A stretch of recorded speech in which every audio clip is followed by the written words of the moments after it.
Damas e cavalheiros, eu sou Marco Salvo, mestre do RP. Estamos aqui para mais um episódio do MestreCast.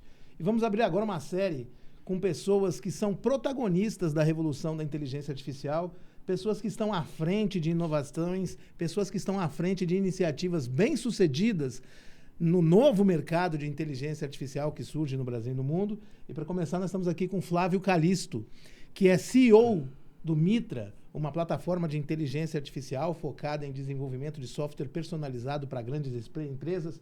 Flávio tem experiência no exterior, trabalhou em grandes projetos em Londres, trabalhou em projetos do HSBC, da Lego, da Mitsubishi, da AstraZeneca, da Honda. Tem uma experiência importante para transmitir aqui para nós e hoje faz parte de uma empresa bem-sucedida que ganha mercado e que trabalha diretamente com inteligência artificial em tempo integral. Flávio, prazer em ver você aqui. Obrigado por ter aceitado o nosso convite. Muito obrigado, é um prazer estar aqui com vocês. Olha só, a gente sempre fala aqui de inteligência artificial voltado para o consumidor final, voltado para o usuário, voltado para o indivíduo. Lá na Mitra, vocês desenvolvem coisas para as empresas, né? Como é que isso acontece e como é que isso muda as coisas para as empresas? Perfeito. Então, desde que lançou o ChatGPT, eu acho que praticamente todo mundo começou a usar para o seu uso pessoal, né? A gente escreve e-mail com o ChatGPT, escreve discurso de casamento com o ChatGPT. TCC com o ChatGPT. TCC.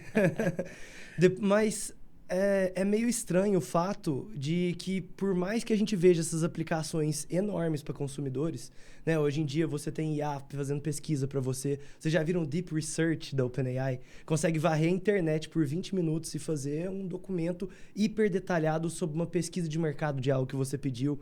Ou até criar vídeo, música, foto. Mas as empresas, cadê as aplicações enterprise? Lá no Mitra, a gente está querendo fechar esse gap. E esse gap é curioso que, por mais que a IA já esteja há muito tempo transformando a nossa vida, o ChatGPT foi lançado no final de 2022, agora fazem 3 anos. Pois é, muito tempo, né? 3 anos, não é muito tempo, mas parece que é o século passado. Exato. Desde então saiu tanta coisa. O ChatGPT original, ele já era impressionante pra gente, mas se a gente for usar ele hoje em dia, você vai ver que você ia ficar super estressado com ele, porque na verdade ele errava muito, ele alucinava muita coisa. Depois disso teve o modelo do GPT-4, que foi lançado uns 4 meses depois. Depois disso teve mais modelos revolucionários, como o Sonnet da Anthropic 3.5, mas aconteceu um momento de transição muito grande em setembro de 2024. Faz um ano. Um ano, exato. Que foi quando as IAs começaram a ter reasoning. Já ouviram falar dessa ideia da IA fazer reflexão interna antes de responder? Olha só que interessante. Antes, eu já estava tentando desenvolver software com IA. Então, eu estava querendo já fazer com que a IA desenvolvesse as aplicações personalizadas dos meus clientes, não através de uma plataforma low-code com drag and drop, mas sim com linguagem natural. Claro, o modelo mais simples de todos, né? Ou seja, eu pergunto, a IA me responde. Exato. A IA te constrói um sistema. Às vezes você pede um sistema, ela te constrói o sistema integrado ao seu ambiente corporativo. Esse é o grande gol. Mas até setembro do ano passado, isso era impossível. Porque você pedia para IA, ela era muito rápida, mas imagina que você passasse 14 instruções para ela. Ela ia seguir 3 ou 4. As outras 10 que ela não segue, ela quebra o seu sistema. Então não dava certo. Não era possível usar IA para desenvolvimento de software. O GPT-O1, que foi o lançamento, o primeiro modelo com reasoning, ele fez as IAs saírem de benchmarks de código de 20% de acerto para 80% de acerto. Foi uma mudança gigante. De repente, você podia passar instruções de centenas de páginas para uma IA e ela seguir todas. Qual que era o problema disso? Era muito mais caro e muito mais demorado. Mas com o tempo eles foram melhorando isso. As IAs foram ficando mais inteligentes, mais rápidas, mais baratas, até chegar no momento que a gente vive hoje. Por que que o B2B ainda não viu muito disso? Porque essa revolução para o B2B começou a acontecer a partir de setembro do ano passado. Eu diria que antes disso não era muito prático você usar, mas depois disso já tem algumas empresas como o Mitra que estão trabalhando para fazer o seguinte. Beleza, vamos pegar a magia que as IAs entregam para o B2C. B2C, né? O Business to Consumer. Exato. E fazer o Business to Business. Exato, exato. E vamos jogar isso pro seu negócio. Aí, como que a IA consegue? Como que as IAs hoje, que têm ferramentas, que têm o reasoning, que estão chegando em cada vez níveis maiores, né? A gente acabou de viver o lançamento do Gemini 3, acabamos de ver o lançamento do Claude Opus 4.5. Esse reasoning, nós poderíamos pensar assim como bom senso da IA? Como raciocínio, introspecção. É como se, assim, em vez da IA te responder a primeira coisa que passa pela mente dela, ela vai fazer um processo de introspecção, que é um loop que ela roda dentro do seu próprio processo interno antes de te responder, em que ela garante que ela está cumprindo cada um dos requisitos que você passou para ela, com cada um dos detalhes que você passou. Não sei se isso deixa a IA mais parecida ou mais diferente dos seres humanos, né? Tá certo. Mas, e aí você tem essa capacidade que as IAs desenvolveram e como é que isso entrega resultado para as empresas? Perfeito. Hoje em dia, empresas têm um fluxo de trabalho muito complexo para ter demandas personalizadas, realizadas e integradas ao seu ambiente corporativo. Imagina só. Imagina uma empresa que quer agora um novo relatório. O que ela vai ter que fazer? Contratar um consultor, contratar uma nova ferramenta, pegar um time interno de TI, encarar uma fila. Ou então, imagina que uma empresa quer desenvolver um novo processo personalizado. Hoje em dia, ela vai ter que fazer pelas mesmas coisas. Algumas empresas até têm time de desenvolvimento, ou contratam software house, ou contratam plataformas low-code, começam a ter filas gigantes dentro do time de TI. O que a IA pode fazer para essas empresas? De primeiro, eu já te falo. A IA pode dar aquela experiência de ter um analista super poderoso, disponível para você 24/7, que consegue realizar tarefas de uma maneira tão sobre-humana que, às vezes, uma tarefa que um ser humano demoraria tempo para montar escopo, montar levantamento, desenvolver, demoraria semanas, a IA consegue responder em alguns minutos. Então, mas o que a gente precisa para que isso se cumpra? Primeiro ponto, a gente precisa das IAs mais avançadas que hoje a gente tem. A gente já tem um ano vivendo um mundo em que a gente tem IAs super avançadas. Agora elas estão cada vez caindo mais o preço, que está aumentando o uso e aumentando a performance. Mas a gente também precisa de plataformas que consigam unificar os dados da empresa, tudo em um único ambiente, para que a IA consiga desenvolver coisas baseadas nos dados da empresa. Porque não adianta nada você pedir para a IA criar um processo para você e ela criar um processo desconectado, alheio ao resto dos seus sistemas. Isso aí vai se tornar quase que um mock-up para você, não um sistema em produção. Então, hoje em dia eu diria, a combinação de uma plataforma como o Mitra, né, que permite que você conecte ao seu RP, Data Warehouse ou qualquer outra fonte, que você consiga colocar integração centralizada pela TI e governada para que cada pessoa possa ver até apenas o seu pedaço da torta e depois você colocar IA generativa em cima disso. Para que ela crie dashboards, para que ela responda sobre seus dados, para que ela crie fluxo de processos, para que ela substitua planilhas dentro da empresa. Agora, a gente está falando do potencial das empresas sistematizarem tudo que vale a pena ser sistematizado. Uma das questões importantes, né, inclusive nós já mostramos aqui no canal, é a geração automática de dashboards, de relatórios, de DRS, coisas que antigamente levavam, como você disse, né, semanas para ser desenvolvido, né? Que tipo de impacto você vê que isso tem nas empresas? Nossa, é muito grande. É o mesmo impacto que a gente tem agora, por exemplo, poxa, vou precisar de gerar uma imagem. Uma imagem para fazer uma arte. Hoje em dia eu consigo entrar no Nano Banana Pro do Google, por exemplo, e gerar essa imagem instantaneamente.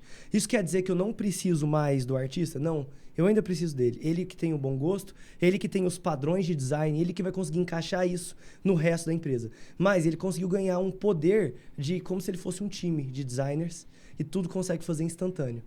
Então, olha só que interessante. Dessa mesma maneira, eu diria que é o impacto da IA, por exemplo, para construir dashboard, como você comentou, para um time de TI dentro de uma empresa.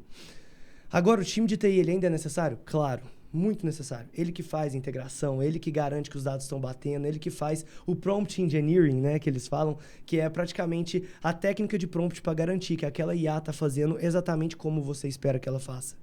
Mas agora ele ganhou um analista super poderoso que, por exemplo, ao pedir um dashboard, que antes ele teria que montar várias consultas de banco de dados, validar as consultas, ficar às vezes alguns dias fazendo isso, a IA literalmente gera isso em alguns segundos e ele vai conseguir só validar e conseguir entregar instantaneamente. Então, eu diria, você dá muito mais poder para a pessoa especializada para que ela trabalhe como se ela fosse um batalhão de pessoas especializadas. Essa é uma coisa que às vezes eu falo quando eu estou em negociação com os clientes que veem o negócio e falam assim, não, então todo mundo aqui da minha TI vai ser demitido. Não vai, ninguém vai ser demitido. É que realmente quando você fala para a pessoa assim, você tem lá aqueles dashboards, que são os dashboards que todo mundo vê todo dia, né? O fluxo de caixa, o placar de vendas, o custo logístico, performance de entregas, todo mundo vê os mesmos todos os dias. Mas todos os dias alguém precisa responder uma pergunta que não está nos dashboards. Exato. Aí você pede para o pessoal da TI ou para um analista de BI, por favor, faça um dashboard assim para mim.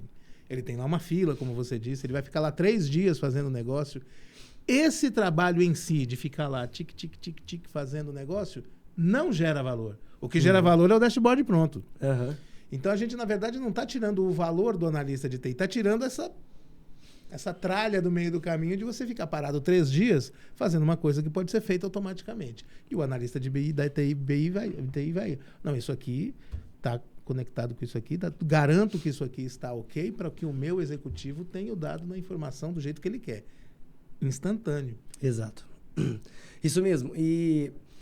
um ponto importante sobre isso é que às vezes as pessoas podem até perguntar, ué, mas se é só pedir, então por que eu preciso do analista de TI? Então, não é bem assim. Eu até vi esses dias um comentário, foi lançado o Gemini 3 recente, né? E tava um mó bafafá na indústria, falando, nossa, o melhor modelo até hoje. Até lançar o Claude 4.5 Opus 2 dias daqui depois. Daqui a 6 meses. O negócio é bem rápido mesmo. Mas na época, um monte de gente começou a falar, tipo assim, nossa, olha aqui, eu só pedi isso, o Gemini já fez isso tudo. Eu pedi isso aqui, o Gemini já fez um sistema operacional da Apple, um sistema operacional do Windows. E aí você fala assim, que isso? Essa ferramenta deve ser absolutamente sobrenatural. Aí eu vi um comentário, quando eu comecei a usar, eu vi que não era tanto assim, eu vi que era muito melhor que a anterior, mas que ainda precisava de muito know-how para você navegar entre ela, para você conseguir pedir certo, para você conseguir validar se ela está fazendo certo, e conseguir criar a infraestrutura correta para que ela navegue dentro dos dados certos e não alucine.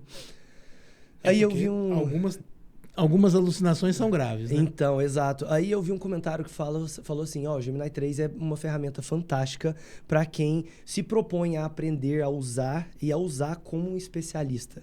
Como uma pessoa que entende do assunto e está dominando. Não para aquele que simplesmente fecha os olhos e pede... E deixa fazer. E por isso ele falou, para quem espera um botão mágico, vai ser sempre uma experiência frustrante. E sempre teve na indústria, né, aquele gráfico que fala assim, como uma tecnologia começa, num primeiro momento você tem assim umas promessas absurdas, e aí todo mundo fala, bom, acabou o emprego de todo mundo, começou a revolução das máquinas, aí você vê que não é bem assim e tem uma decepção, né? Fala assim, não, mas não é tão bom assim. E depois vai subindo devagarinho para assumir um platô daquilo que realmente é possível entregar. Acho que nós estamos subindo essa rampa agora, né? A gente viu que não era bem como a gente imaginava, não ia causar aquele estrondo, mas serve para muita coisa. Exato. Isso aí que você falou me lembra o próprio gráfico da bolha da internet, que ela também foi mais ou menos assim, né? Subiu, depois caiu tudo e de repente ela foi subindo lentamente até ela atingir o mesmo nível que ela tinha atingido no passado. Porque acabou que a tecnologia em si era transformadora, assim, é transformadora. Mas precisa de um amadurecimento. Exato. E esse amadurecimento quem dá é a interação com o ser humano. Então, de fato, isso que você disse eu não vou perder o meu emprego para a IA. Eu vou perder o meu emprego para alguém que sabe usar IA. Então, eu tenho que... Perfeito. Eu tenho que me especializar nisso daqui. Em relação a ERP, porque afinal aqui nós estamos falando de ERP, né? Esse é um site, é um canal de ERP. E claro, a inteligência artificial é um assunto maior que o ERP, né? Ele transcende o ERP, mas cada vez mais estão intimamente ligados, né? Sim. E as empresas de ERP, estima-se que os negócios em ERP vão continuar crescendo em média 18% ao ano nos próximos anos. A IA vai crescer 300, 500, 700 e as empresas de ERP querem fazer parte dessa onda e não tem mais como fazer ERP sem inteligência artificial embutida, né? Como é que você vê esse diálogo entre inteligência artificial e ERP? Perfeito. Eu acho que o primeiro nível é a inteligência artificial ter uma camada de tradução entre o RP para que ela consiga responder os dados do RP, montar dashboards a partir do RP, montar processos complementares a partir do RP. Então, aqui a gente está atuando na camada de personalização do RP baseado em IA. De você conseguir ter mais coisas dentro do RP que são instantaneamente geradas por IA, claro, com alguém que tem know-how, conseguindo fazer com que isso aconteça de maneira estável, que aconteça de maneira correta, porque Enterprise tem necessidades de estabilidade e de garantir que não vai ter bug, que não vai ter algum problema de dados grave. Compliance importante que tem que ser observado. Exato. Eu acho que o primeiro ponto é esse. E isso a gente já está vendo. Por exemplo, o RP Sync já tem isso aos montes, né? Hoje em dia, lá no RP Sync, você já consegue construir dashboards a partir de IA, que a IA responda sobre seus dados instantaneamente, que a IA consiga te responder sobre alguma dúvida de suporte sobre o RP, a IA já consegue capturar através de RAG, né, lá de todas as documentações da Sankhya, ou até a IA hoje já consegue desenvolver a aplicação anexada ao Sankhya a partir de prompt. Mas, por enquanto, a gente ainda está muito num mindset focado em interfaces de usuário feitas para humanos navegar. Aí que eu acho que vem o próximo salto, que eu acredito que os RPs eles vão ter que fazer uma abertura para que você tenha usuários humanos e usuários máquinas. Os usuários máquinas são agentes. O povo estava comentando, né, que 2025 ia ser o ano dos agentes, eu acho que tem sido. Mas eu acho que a gente vai ver uma década de agentes agora. Imagina um agente que consegue acordar todos os dias pela manhã, ele tem uma missão. Ele tem acesso ao RP, mas não é acesso como se ele estivesse abrindo o browser, logando e usando o RP. Ele tem acesso por uma camada de serviços do RP. Ele consegue efetuar tarefas autonomamente, de maneira autônoma, e, caso seja necessário escalar para um humano, ele consegue escalar para um humano. Então, eu acredito que todo software SaaS, não apenas os RPs, vão passar por essa fase. É como se SaaS ainda é muito importante. Você ainda precisa de banco de dados, camada de back-end, de sistemas que trata a camada lógica. Mas imagino que a interface ela é bifurcada agora. Tem interface para o usuário, mas tem interface para a máquina. O usuário é aquele que vê listas, lança botões, vê gráficos.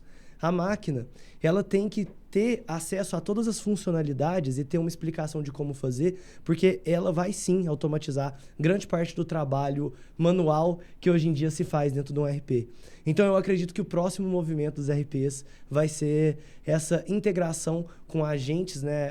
A Salesforce até chama de trabalhadores digitais, conseguindo de fato fazer trabalhos inteiros de contabilidade, de finanças, de folha de pagamento dentro de uma empresa. E liberando os seres humanos para aquilo que só ser humano sabe fazer, né? Porque a nota vai continuar vindo errada. E como é que a IA vai fazer para resolver, né? O produto continuará vindo avariado. E como é que a IA vai fazer para resolver? Exato. Então é aí que o agente chama o ser humano para resolver, né? Quando o cliente fala, vou devolver, e como é que a IA fala, não devolve não, por favor. Não tem jeito, né? Essa questão traz os problemas de confiabilidade e segurança, né? Porque se você vai falar, vai contabilizar sozinho, às vezes vai contabilizar milhões de documentos e como revisar isso? Como ter garantias depois de que na hora que eu fizer a minha declaração acessória lá para o governo, a coisa vai dar certo? Então, por isso que esse processo, eu acho que ele vai ser um processo bem gradual, né? Conforme as IAs vão reduzindo a taxa de alucinação, conforme elas vão aumentando a sua taxa de inteligência e aumentando o seu uso de tools, que é uma outra coisa super interessante. Hoje em dia, as IAs, elas não têm apenas a própria memória delas para te responder algo. Elas têm ferramentas para garantir que elas fizeram algo certo. Você já usou várias vezes aí a palavra alucinação. Talvez as pessoas, na média, não saibam que as IAs cometem erros absurdos, né? Sim. Nesse aspecto, elas são bem parecidas com seres humanos. Tem muitos casos já de que a IA mentiu. A IA tinha que inventar alguma coisa lá para fechar uma lacuna, ela foi lá e mentiu, né? Uhum. E sem falar de pesquisas que você vai lá e faz no Google e a IA simplesmente erra. Sim. Então, já aconteceu muitas vezes, já aconteceu ao vivo na TV, né? Já aconteceu ao vivo na TV. Teve um episódio aí, né? Quando o Palmeiras perdeu de 3-0 da LDU, lá na Rede Globo, né? O O cara foi lá e falou, vamos ver aqui quem perdeu de 3-0 e depois virou. Fez a pesquisa lá na hora e a IA respondeu tudo errado. Então, ele passou um vexame lá, no outro dia ele falou, gente, aquilo lá estava tudo errado, viu? Por que que isso acontece? Então, a IA é uma ferramenta estatística praticamente, né? Ela é probabilística, então ela sempre... É até uma tecnologia que está muito além da minha compreensão mesmo. Está além da compreensão de todo mundo.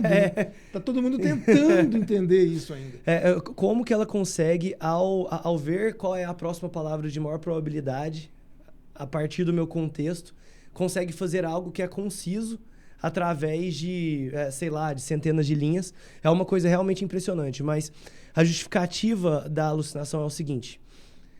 O jeito que ela é pesada, o jeito que ela recebe o você acertou, você errou, ela tem mais chance de acertar se ela tentar fazer algo do que se ela falar que não sabe, porque aí ela já ganha o errou automaticamente. Eu já vi que tem até algumas pesquisas que eles estão tentando colocar um peso intermediário para quando a IA assume que ela não sabe, para que ela não seja penalizada como se ela tivesse errado e passe a ser estatisticamente mais válido, que ela fale que não sabe do que ela chute algo aleatório. Ah, certo. Mas um ponto interessante sobre isso, teve uma vez que eu estava fazendo uma grande pesquisa, na época eu estava usando o GPT-4 e eu não sabia que eu estava usando o GPT-4. E perguntei 1000 coisas, ele estava me respondendo com a maior confiança do mundo, que aquelas coisas eram verdade, né? E me dando um monte de informação que eu tava ficando embasbacado. Aí, de repente, eu fui lá e olhei. Eu falei, nossa, gente, eu tô com o GPT-4.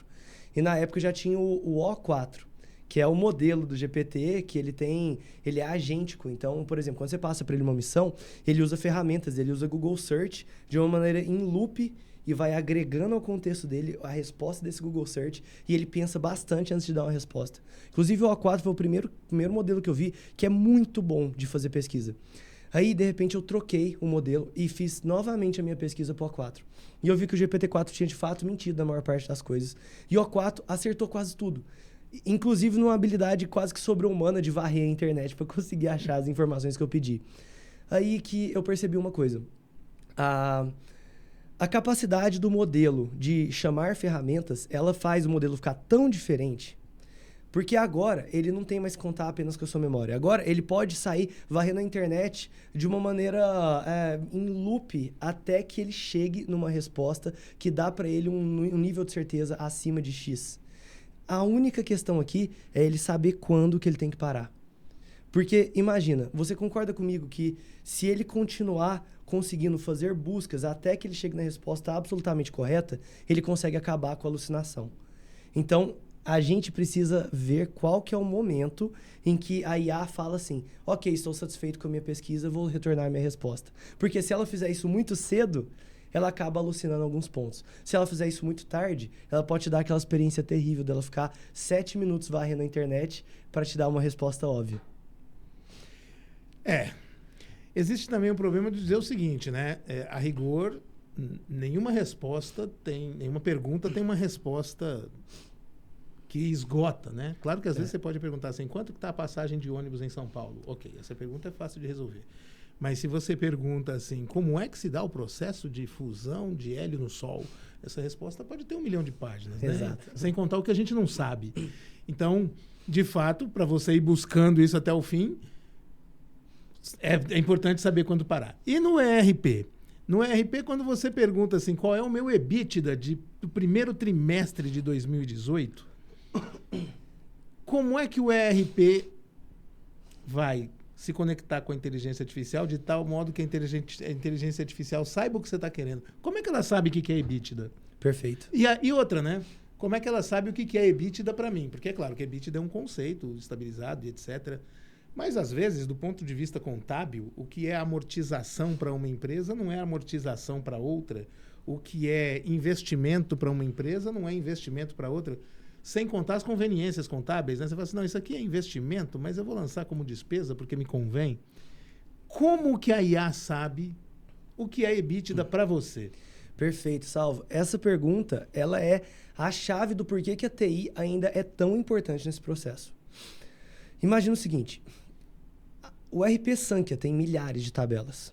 Um RP grande igual ao Sankhya sempre daria um ambiente que é grande demais para que a IA tenha um grau de certeza muito alto para te responder qualquer coisa sobre o seu RP.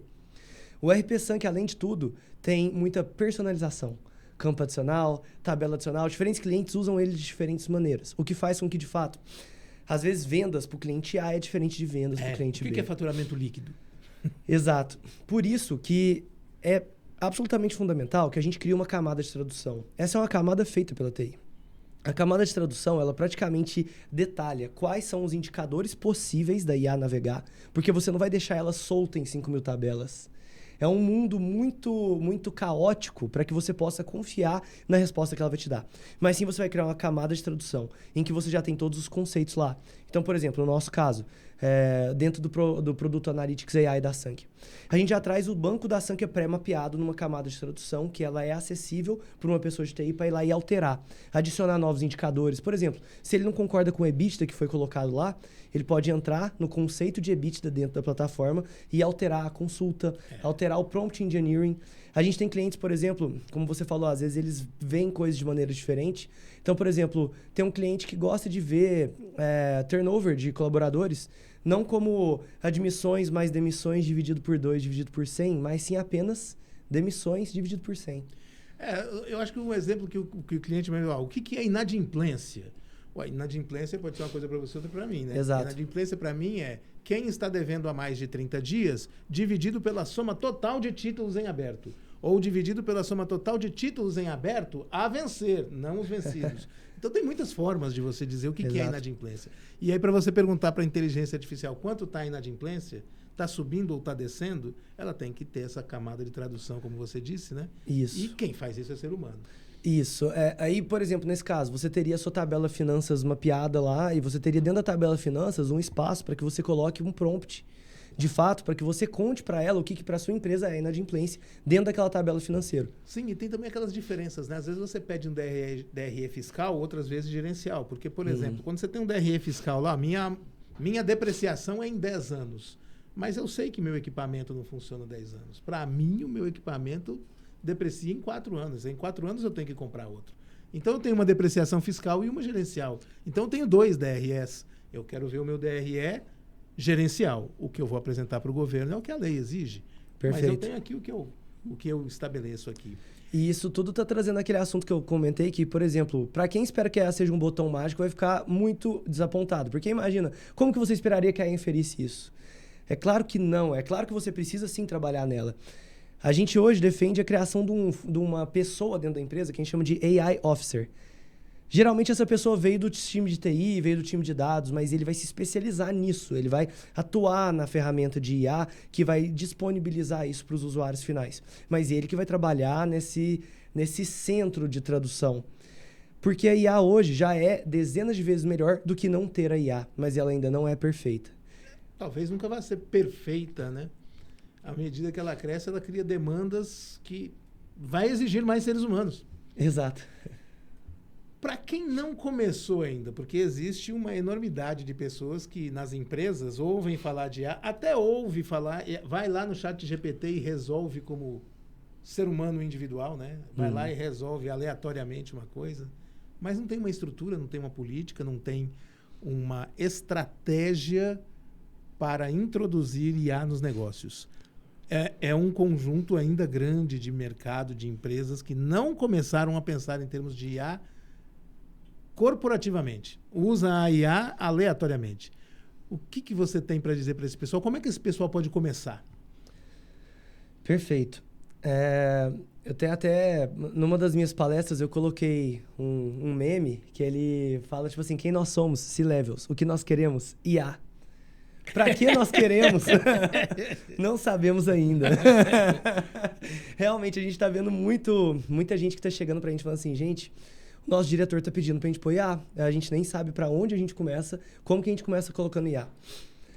Um atalho é o seguinte, Vou pegar a primeira camada aqui. Você pode usar IA para automatizar atendimentos. Para isso, eu não estou nem falando de Mitra, não estou nem falando nem do RP da Sank. Você pode usar ferramentas como o N8N ou ferramentas como o próprio novo Agent Builder do OpenAI para que você consiga ter, sei lá, um suporte nível 1 sendo feito por IA. A gente tem até uma empresa aqui em Uberlândia, a Blips, que é um grande case disso. Eles fizeram já inúmeros agentes, todos agentes de WhatsApp, que você consegue comunicar com uma IA que tem acesso a uma base de conhecimento gigante da empresa e resolve, tipo, milhares, dezenas de milhares de tickets. Esse é o primeiro jeito. Agora vamos para os outros, que são os casos mais de tipo assim, tá, como que eu consigo usar IA hoje para que eu tenha mais processos sistematizados? Para que eu consiga não ter um monte de planilha espalhada, não ter um monte de sistema espalhado, não ter processo, sei lá, sendo feito, uma pessoa manda no WhatsApp para outra, cobra por e-mail, cobra por Slack. Depois ninguém fez? Exato. Ou até, como que eu posso utilizar IA? Vou pegar agora o terceiro caso. Então, ó, já pôs o primeiro, agente, né? O segundo, sistematizar tudo que vale a pena ser sistematizado. E o terceiro, análise de dados. Como que eu consigo já pôr uma IA para que ela esteja conectada ao meu RP e que o meu diretor consiga perguntar para a IA e ter respostas instantâneas, ao invés de ter que ficar criando relatórios personalizados. Aqui na Sank, a gente consegue resolver o 2 e o 3. E pro 2 e o 3, a maneira mais rápida, então, eu diria... Cara, vocês já viram o Deploy Agent da Sank? Imagina que você tem um outro RP. A Sank chega aí numa visita, ela consegue puxar os seus dados contábeis, os seus dados enviados para o governo e conseguir gerar uma implantação instantânea do RP, em que você já tem todos os seus produtos, CRs, parte de histórico financeiro, histórico contábil, histórico de custo, tudo importado para dentro do RP. E, de repente, gente, nessa reunião, vocês já vão ver como fazer a parte 2 e a 3. Nessa reunião, você já vai poder imediatamente pedir para a IA, tipo, olha, tudo bem, quanto que... como foi minha receita nos últimos 12 meses, como que estava o meu EBITDA no ano passado, e aí já vai coisa que você nunca teve, né? Você nunca soube o seu EBITDA do ano passado. Isso que o Flávio está dizendo, ó, vamos deixar o link aqui para você ver, porque nós já falamos disso aqui no Mestre do RP, tanto dessa implantação instantânea, quanto da geração automática de relatórios. Vamos deixar o link aqui para você. E aproveita, né? Porque você está vendo aqui o tamanho do peso, o vocabulário, o conteúdo aqui que o Flávio Carliço está transferindo para nós aqui. Então deixa seu like, se inscreve, né? Boa oportunidade para isso. Você vê que ainda existe algum tipo de barreira cultural para a implantação de IA nas empresas? Existe. Eu vejo, principalmente no meio técnico, muitas pessoas que usaram IA lá na época do GPT-4 e eles têm uma visão que a IA não consegue ir além daquilo. Mal sabem eles que desde aquele lançamento as IAs em si transformaram demais. Então, isso eu vejo muito com pessoas de TI, né? Até muitos desenvolvedores e tal. Falam assim, não, IA não consegue fazer essa parte aqui, porque não estão usando as ferramentas certas. Então, esse é um dos pontos. Eu também vejo resistência com pessoas que acham que vão perder o emprego, né? Isso aí, já vi várias pessoas, tipo assim, nossa, mas se ela começar a fazer isso, o que vai ser de mim? Eu já recebi muitas vezes isso aí. O que eu vou fazer? Se o sistema faz isso aí, eu vou fazer o quê? Exato.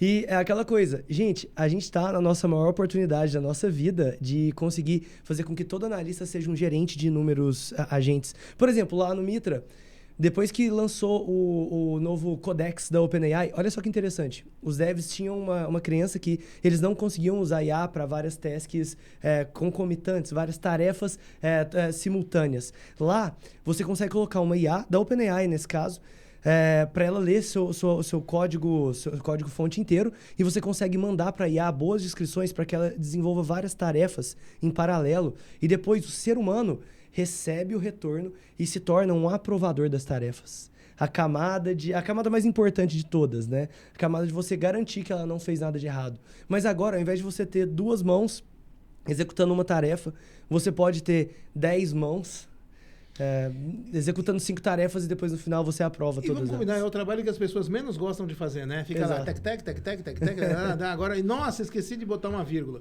Exato. É o trabalho menos nobre que agrega menos valor, né? Eu sempre digo para as pessoas que têm medo de perder o emprego, eu sempre falo para elas assim, olha, onde é que existe mais emprego, mais renda e mais bem-estar? É onde tem mais tecnologia ou onde tem menos tecnologia?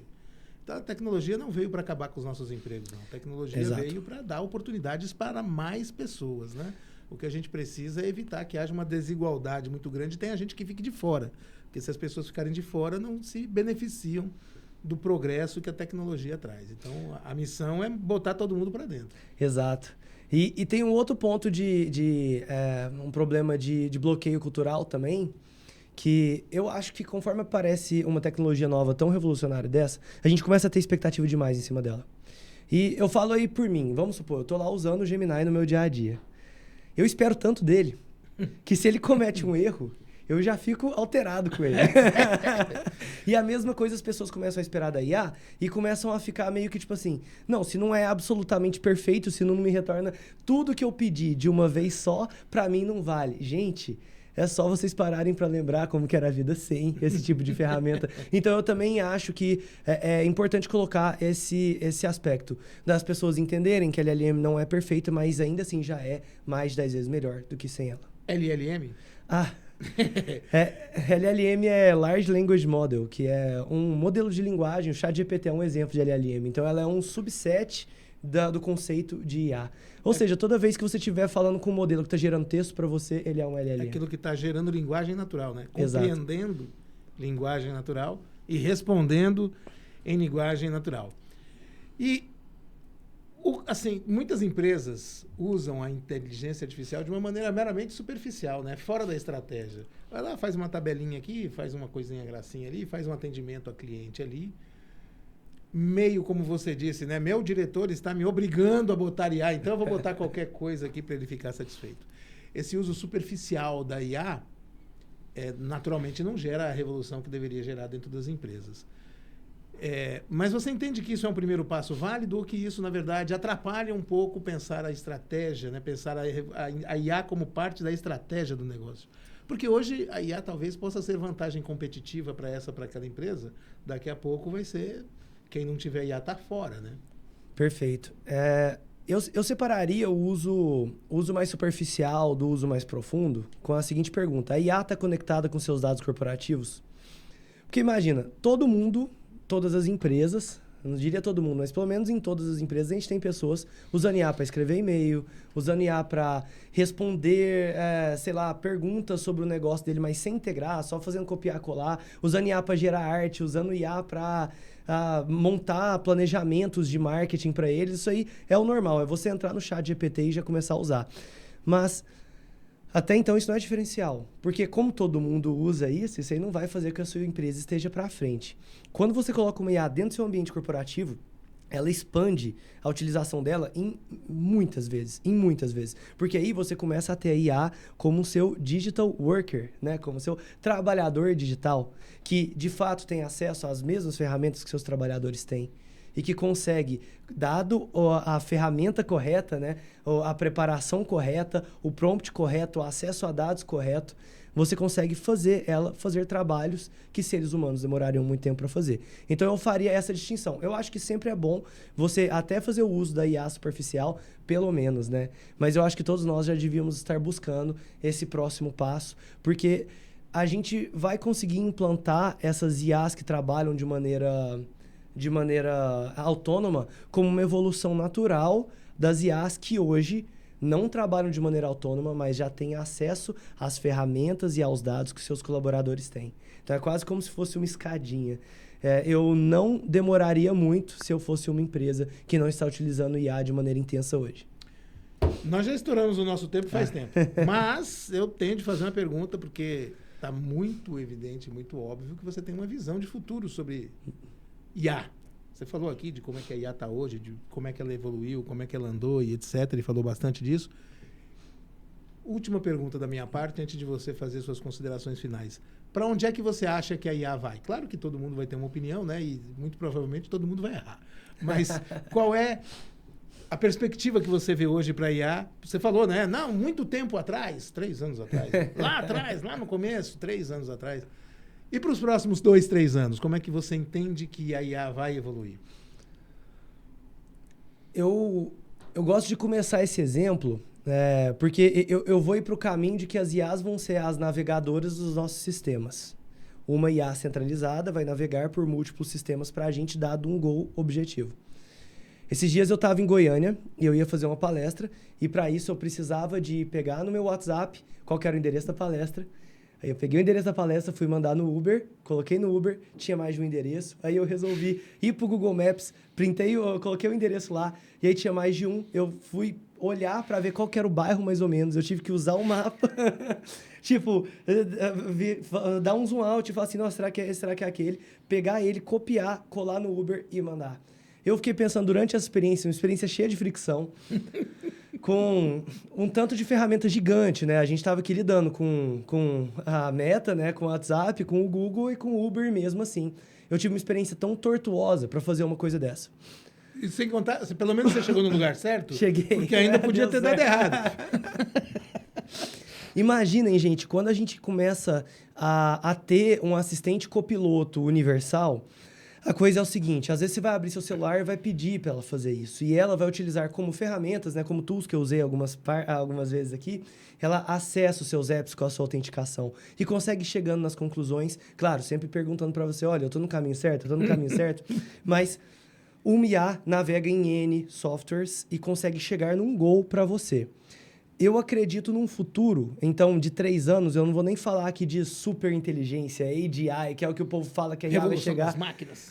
Vai chegar na singularidade, ela vai ser melhor do que a soma de todos os humanos em todos os campos. Beleza, eu não vou nem falar desse mundo mais utópico. Vamos falar do que as LLMs de hoje já conseguiriam fazer se a gente conseguisse implementar melhor softwares. A gente já conseguiria ter LLMs que navegam N ferramentas, sendo uma delas o próprio RP, e elas atuam como seu copiloto universal. Por isso que eu gostei muito de uma fala do Satya Nadella, da Microsoft, quando perguntaram para ele assim, e aí, Satya, o SaaS está morto?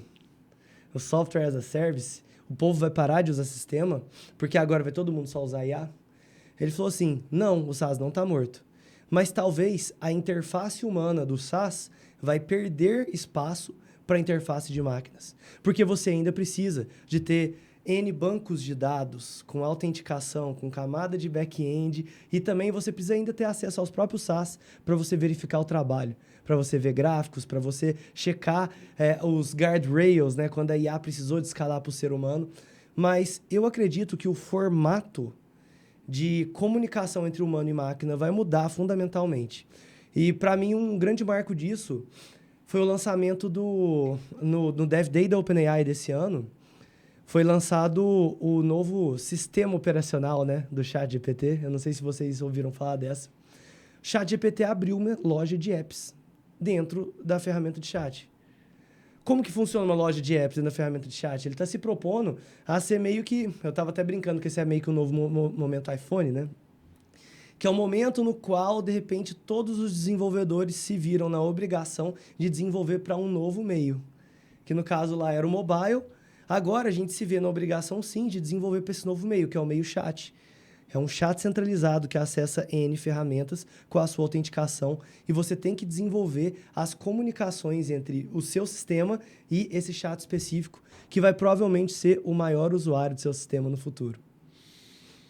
Ok, oremos. Flávio, muito obrigado. Conteúdo espetacular. Que pena que eu demorei para chamar você aqui. Aliás, não foi nem eu que te chamei, né? Você falou assim, você não vai me chamar, não? Quando quiser, viu? Se quiser dizer alguma coisa aí para encerrar, estamos às ordens aqui. Perfeito. Muito obrigado pelo convite. Não, foi você que se convidou. Graças a Deus, você se convidou. Eu acho que a gente está num momento muito importante, gente, e talvez a gente vai olhar para vídeos como esse daqui a um ano e falar assim, caramba. A gente lembra, no ano passado, a gente estava no nascimento das IAs com reasoning. Ainda era tudo muito caro, era tudo muito lento, era tudo muito menos inteligente. A IA tinha muito menos capacidade de usar ferramentas. Hoje a gente já está vendo um mundo muito diferente. Estou muito curioso para saber se talvez vendo esse vídeo daqui a um ano, o que a gente vai olhar para trás e falar assim, nossa, a gente estava na pré-história quando a gente fez aquele podcast. Eu já tenho essa sensação com um monte de coisas. Está ficando cada vez mais rápido. Esse foi o MestreCast do Mestre do RP. Olha só, esse conteúdo aqui merece um like, merece sua inscrição. Vamos deixar aqui também para que você entre em contato com o Flávio aqui nos canais dele. E nos vemos em breve. Tem mais por aí, viu? Tem gente tão boa de bola quanto o Flávio para os próximos episódios. Até mais.